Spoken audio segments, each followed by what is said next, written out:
When you wear this, your body will transform into a beauty no man has ever seen. But remember, do not take off the underwear. Before Sabrina could turn to ask the old woman what would happen if she removed it, the old woman vanished like smoke swallowed by the night. Sabrina stood there trembling, clutching the strange underwear in her hands. Her heart pounded not with excitement, but with fear. She had known suffering all her life, but magic? Magic was something told by old women near evening fires.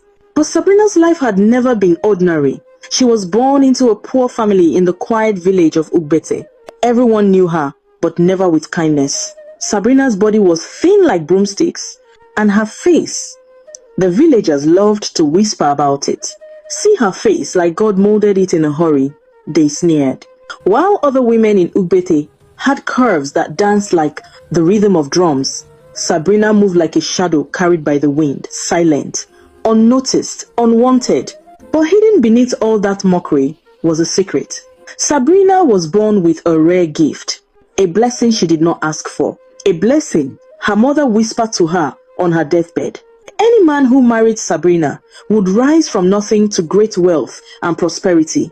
But Sabrina never announced it. She wasn't looking for riches. She was looking for love, true love.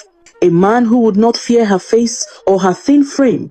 A man who would choose her for her heart. But years passed. No man approached her. Even bachelors desperate for marriage avoided her like a curse. Some men even said openly, if Sabrina is the last woman on earth, I will remain single forever. They did not know that to marry Sabrina was to marry wealth itself. Sabrina accepted her fate quietly.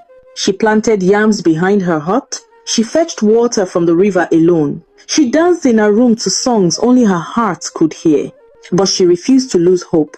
It was during the Yam Festival, colors everywhere, drums shaking the air, laughter filling the sky. Sabrina stood far from everyone, like she always did. It wasn't her choice. No one wanted to stand near her. While the women danced in circles, while the men boasted and laughed, Sabrina stood alone beside a dying bonfire, watching shadows move. Then, something happened. A young man began walking toward her. His name was Okezie, a handsome, gentle palm wine tapper known for his calm spirit and quiet strength.